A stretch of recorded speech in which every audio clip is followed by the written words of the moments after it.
you count backward from 10. For most people, they barely reach 8 before the world goes dark, and the next thing they know, the surgery is over.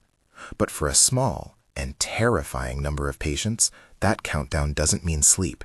It means sliding into a place where their body is turned off, but their mind is still painfully awake.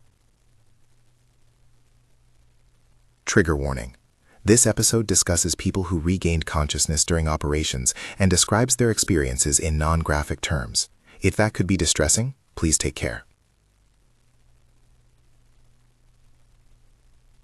Anesthesia awareness, sometimes called intraoperative awareness, is a phenomenon where someone becomes conscious during a procedure while under general anesthesia.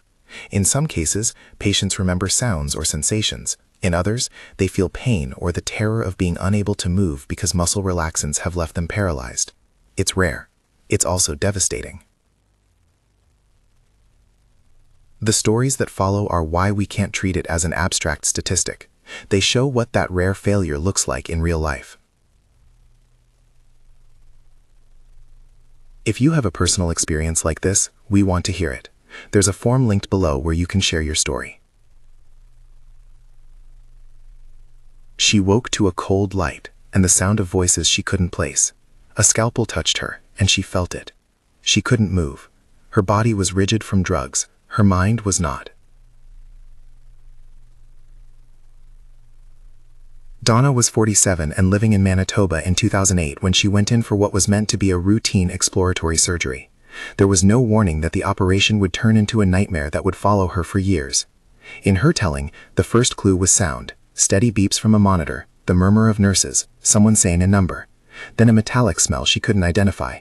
Then the pressure of a blade and the realization that she could feel it. She tried to twitch her foot. She couldn't. She felt like she was trapped inside a body that wouldn't respond. When she pulled on the breathing tube, desperate for air and a way to tell someone she was conscious, the ventilator alarmed. Staff rushed in. In the hours that followed, clinicians searched for a cause. According to reports from the time, a mix of factors may have been at play. A paralytic drug that rendered her immobile, an alarm that suggested the ventilator settings were unusually low, and a sequence of decisions that left her inadequately protected against awareness. The hospital's later statements acknowledged the patient's recollections and included an apology, but Donna was left with questions that never felt fully answered.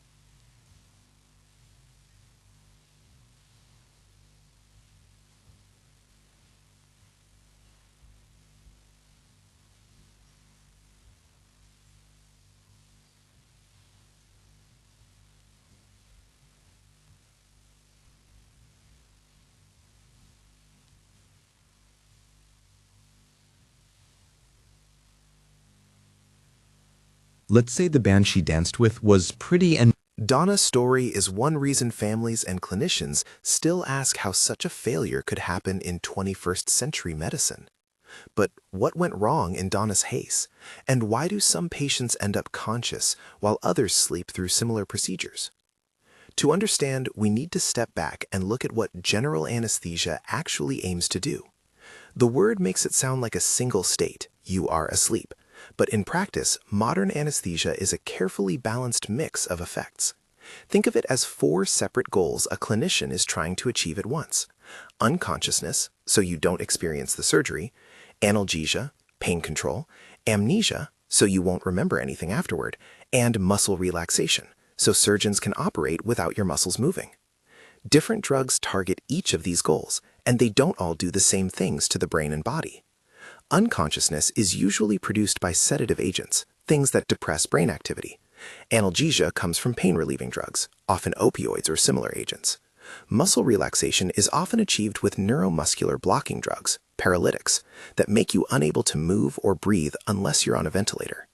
Lastly, some drugs induce amnesia so that even if a patient has some level of awareness, they don't form conscious memories of it. The danger arises when that balance is disrupted. A patient can be deeply paralyzed, unable to move, speak, or even blink, while not being fully unconscious or free from pain. In other words, the body is locked down, but the person inside can still perceive what is happening. That locked-in sensation is one of the most traumatic aspects survivors report. Monitoring helps, but it isn't foolproof. Anesthesiologists watch vital signs, heart rate, blood pressure, oxygenation, and use them as indirect clues about how deeply someone is anesthetized. If a patient spikes in heart rate and blood pressure during surgery, clinicians may assume they're too light and increase sedation. But those signs can be muted by other drugs or by the patient's own physiology. There are also devices that aim to measure brain activity to give a more direct sense of awareness, like processed electroencephalogram (EEG) monitors. These tools can help, but they have limits and can produce ambiguous readings. Equipment can fail, human decisions can be imperfect, and physiology can vary in ways we don't yet fully understand. So, how common is awareness? Estimates vary and depend on how awareness is defined. Studies often separate any recall from distressing recall. Some surveys suggest that a small fraction, roughly 1 to 2 people out of every 1,000 who receive general anesthesia, later report some sense of recall. But the proportion who have clear, distressing memories of pain or the terror of being unable to move appears to be far lower. A large-scale study that reviewed millions of cases suggested that truly distressing intraoperative awareness is rare, on the order of 1 in tens of thousands. That phrasing is important. Rare does not mean impossible. And even the smallest percentage translates into many affected lives, given how many surgeries occur worldwide. Estimates also shift depending on the setting.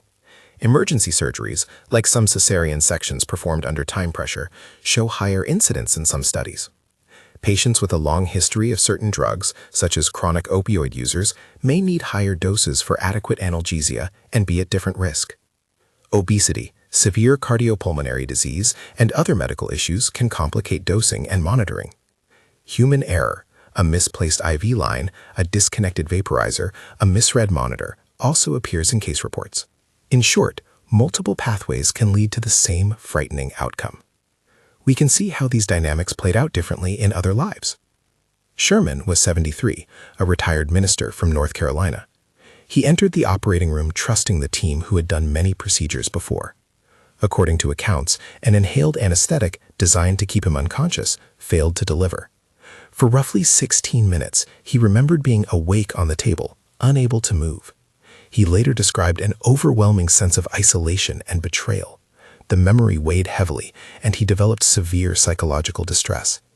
Years after the event, his family reported that the trauma contributed to a downward spiral that ended in suicide. Official investigations into some similar cases have found equipment malfunction or human factors to be likely contributors. In Sherman's case, reports pointed to a failure in the delivery of the inhaled drug as the proximate issue. The chronology from intraoperative event to long-term psychological harm is not inevitable, but for Sherman, it was tragically linear. Stacy's story comes from a different kind of breakdown, an IV that was never properly connected. She was 34 and had been scheduled for a procedure at a hospital that reported the error afterward. She remembers the sensation of being awake for over half an hour while paralyzed by drugs that had been administered by another route or not at the intended dose. The staff ultimately discovered the problem and corrected it, but not before Stacy had formed vivid memories of those minutes.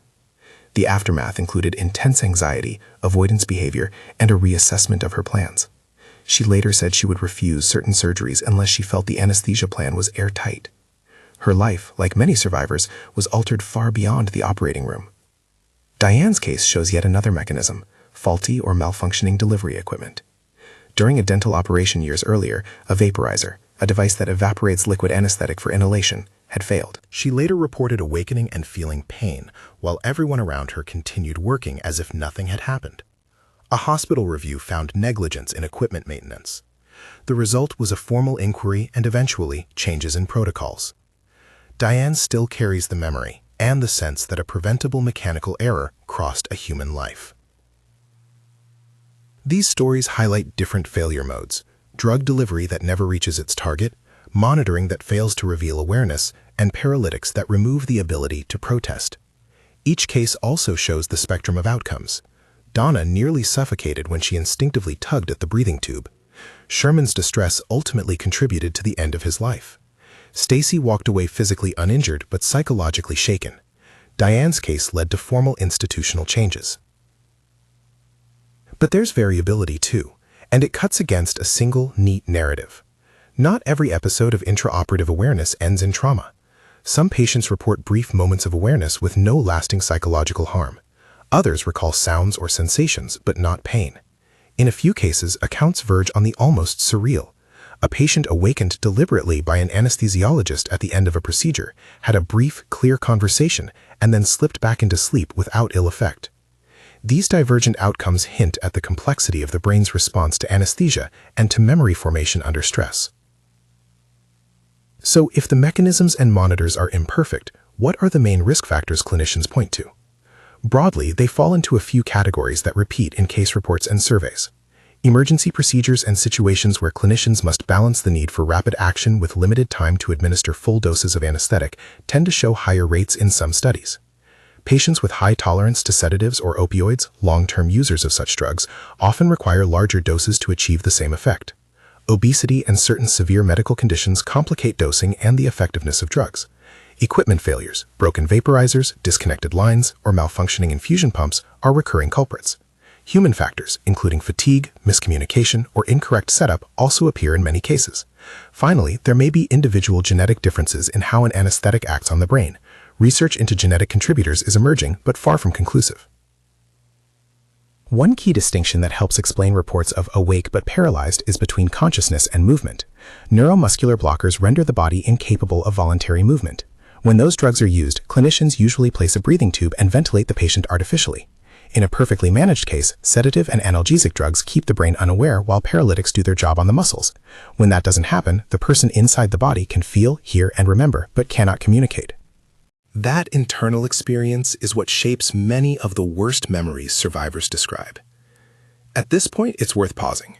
These clinical and technical descriptions matter because they explain how a rare, preventable-sounding event can nonetheless occur in modern hospitals. But they also matter because the human cost extends far beyond the operating room. People who have experienced intraoperative awareness frequently describe symptoms similar to post-traumatic stress, nightmares, flashbacks, avoidance of medical care, anxiety, and depression. Some report changes in relationships and work. A percentage go on to seek legal redress. Others never find acknowledgement or an apology that feels sufficient. Yet, the story is not just one of error and harm. It intersects with how medicine learns and adapts. Reports of awareness have led hospitals to revise monitoring protocols, to emphasize the continuous presence of an anesthesiologist for higher-risk cases, and to invest in staff training about equipment checks and drug administration. Some institutions now routinely document anesthetic plans and patient discussions as part of informed consent. Technology companies continue to refine brain monitoring devices.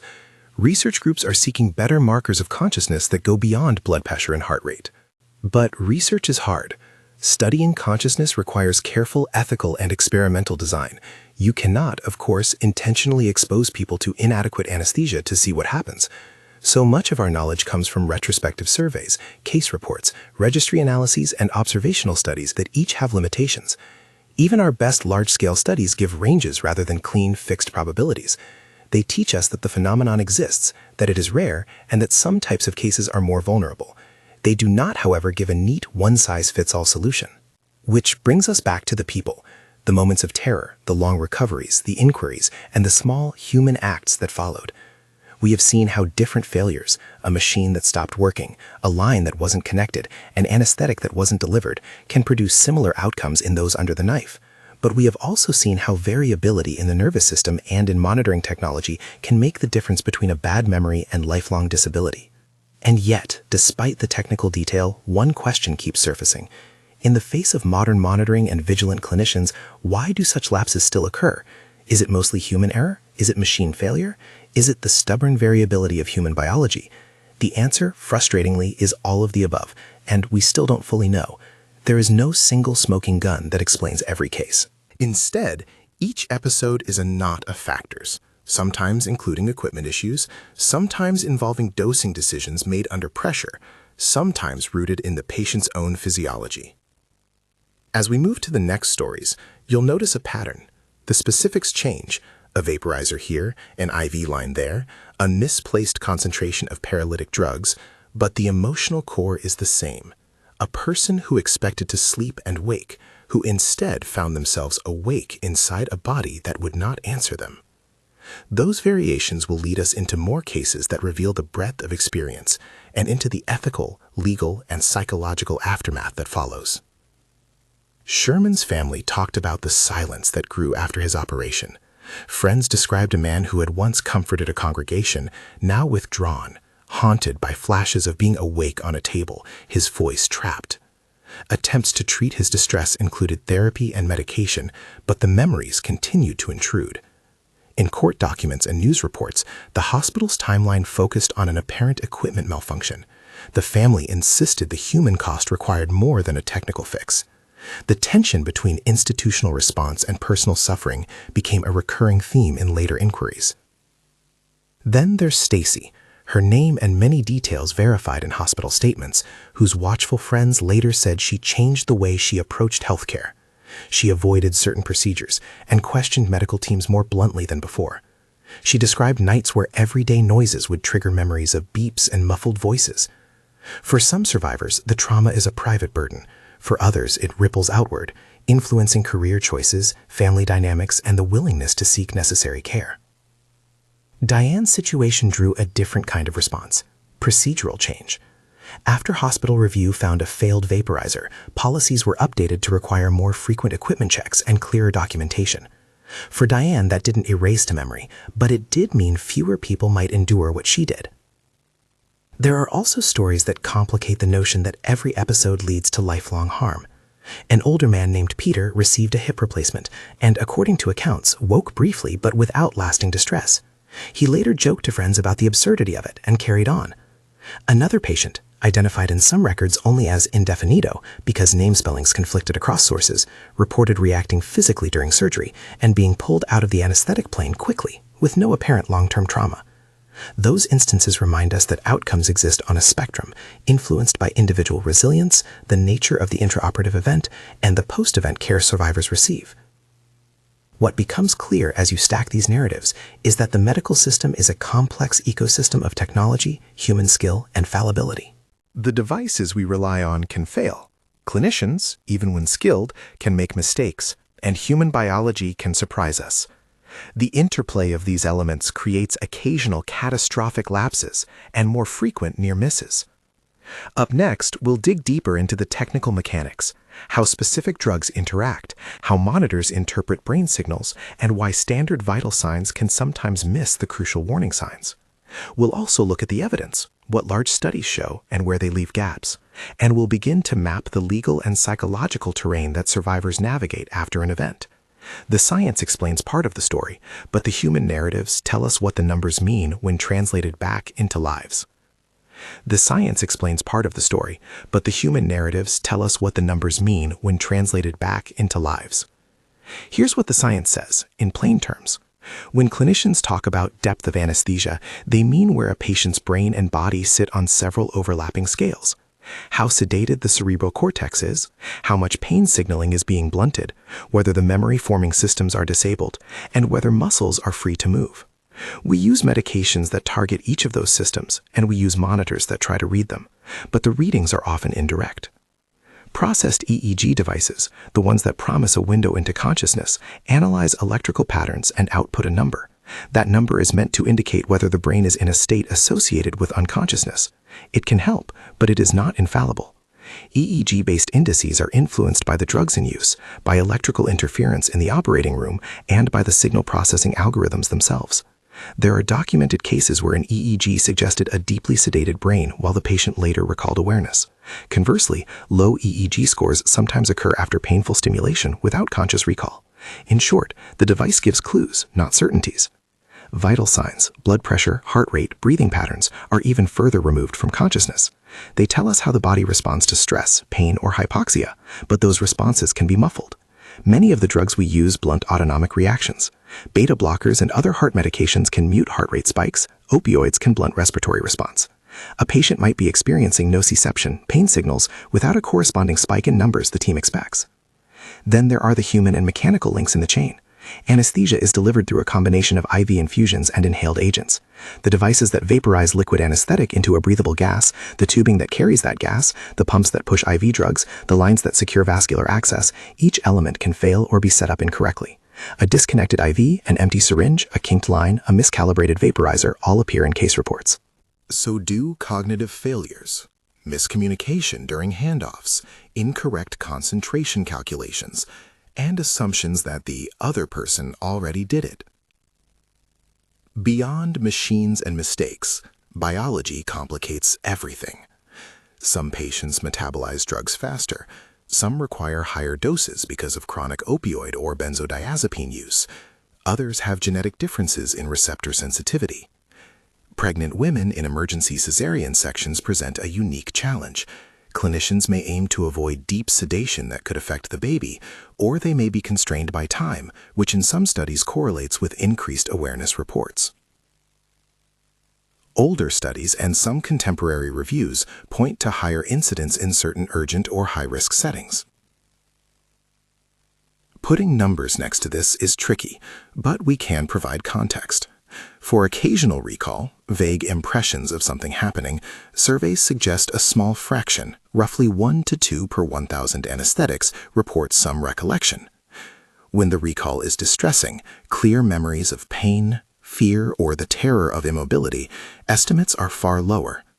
Large observational work that pooled many millions of procedures has placed distressing awareness at something like 1 in tens of thousands, though methodologies vary and every study has limits. And remember, rare still leaves room for many individual tragedies each year worldwide, given the sheer volume of surgeries. Now let's return to stories, because they make these abstract mechanisms visceral again. Barbara had been through more than 40 operations by the time she underwent a routine procedure in 2024. She knew the sounds, the sequence, the pre-op rituals. That familiarity did not protect her. According to interviews, she became aware during a later surgery and could neither move nor speak. The surprise in her case was that prior uneventful anesthetics did not guarantee future safety. Tolerance, changing physiology with age, or a small technical lapse can tilt the balance. Barbara developed severe anxiety and avoided further elective surgeries despite her history of multiple operations. Her case is a reminder: prior experience being uneventful is not a failsafe. A woman whose records appear under conflicting names in different sources, so production notes list her as a woman in 1998, experienced a surgical awakening that involved physical movement. In her telling, she reacted by moving, and staff immediately recognized something was wrong and adjusted medication. She later reported no long-term psychological harm, though the moment she described, waking, pulling at coverings, being literally noticed, stuck with her. This case illustrates the spectrum of outcomes and the role of prompt recognition in reducing lasting damage. Another patient from the 1990s, again appearing in records with slight name differences, recounted a dental surgery in the mid-1990s where a failed inhalation device left her with fleeting consciousness. She described blacking out from pain and later learning an equipment fault had been identified. A formal review changed protocols at that facility. Here, the institutional response provided some measure of accountability and prevention, though it did not erase the memory.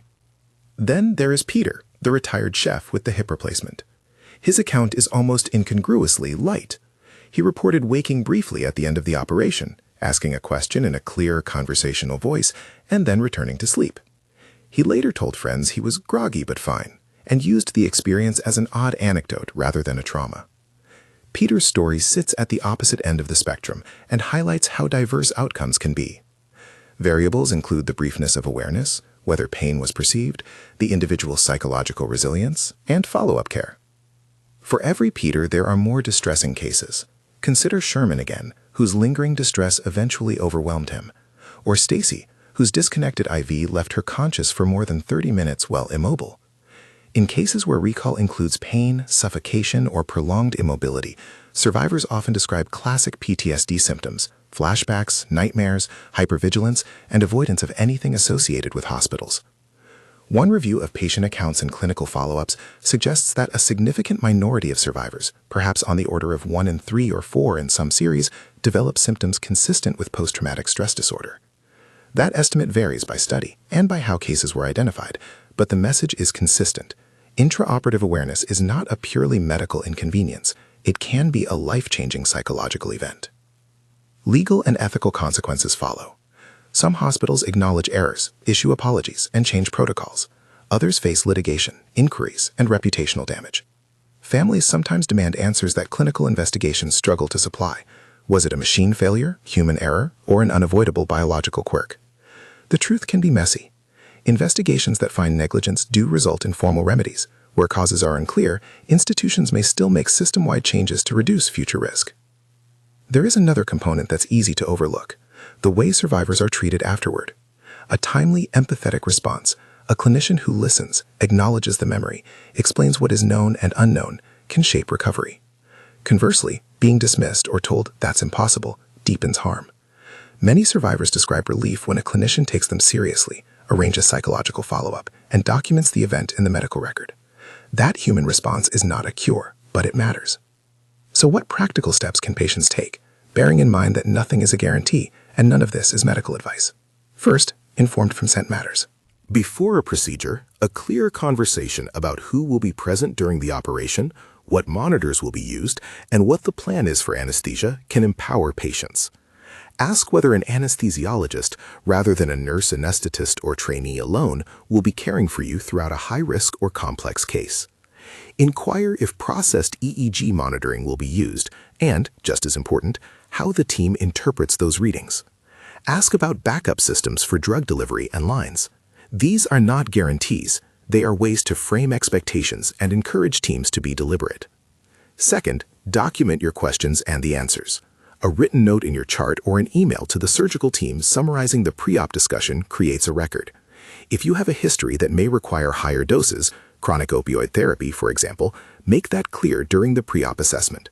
Again, none of this eliminates risk, but clear communication reduces the odds that an assumption or missed detail contributes to a problem.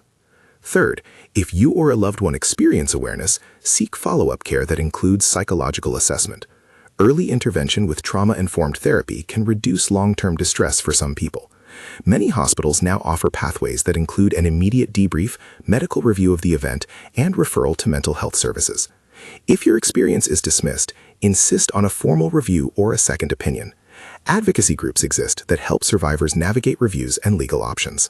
For clinicians and systems, the lessons are also clear. Checklists, routine equipment maintenance, explicit handoffs, and simulation training for rare events can mitigate risk. Some institutions have updated protocols to ensure an anesthesiologist remains present for higher-risk cases, to use processed EEG selectively, and to standardize documentation of pre-op conversations. Technology companies are refining monitors, but engineers and clinicians alike caution that no single device will eliminate awareness on its own. There remains a stubborn uncertainty at the heart of anesthesia. Consciousness is not a single switch with a universal setting. It is an emergent property of millions of synapses and circuits that respond differently in each person at different times. Our tools are getting better at approximating brain states, but they are still proxies. For now, the best approach blends technological vigilance, human attentiveness, and transparent communication with patients. If there's an ethical through line here, it's about responsibility and humility. Responsibility to maintain equipment, to double-check lines and connections, to train teams, and to respond compassionately when things go wrong. Humility in recognizing medicine's limits. Even the safest hospitals can experience failures when complex systems interact with unpredictable human biology. Before we close, think about the people in these stories. Not just the technical failures or the policy changes. Think about Donna feeling the blade and tugging at a tube, about Stacy lying awake for what felt like an hour, about Sherman spiraling into despair. Think about the patient, Peter, who walked away with an odd anecdote, and how different that outcome could have been with a few altered variables. Those contrasts are sobering. They show us that the shocking truth behind people waking up during surgery is not a single dramatic cause, but a web of human, mechanical, and biological factors. The shock comes from how vulnerable we can be when those systems fail. So what should you take away? First, awareness is rare, but real. Second, the risk isn't zero, and certain situations, emergency operations, chronic drug tolerance, equipment, or human error, appear more often in case reports. Third, you can ask questions that promote clearer communication and documentation. These are mitigations, not guarantees. Fourth, if an event occurs, a prompt, honest, and compassionate response can shape recovery in meaningful ways. Medicine will continue to improve monitoring and to study the genetics and pharmacology that underlie anesthetic response. But while that work continues, the practical human steps, clear consent conversations, asking who will manage your anesthesia, documenting concerns, and seeking psychological follow-up when needed are the tools people have today. The shock of these stories lies in the clash between expectation and reality. We expect to be safely carried through surgery by professionals and precise machines, and most of the time we are. But sometimes the chain breaks. Those who survive carry memories that change their lives. Institutions learn and sometimes change. Researchers probe the unknowns.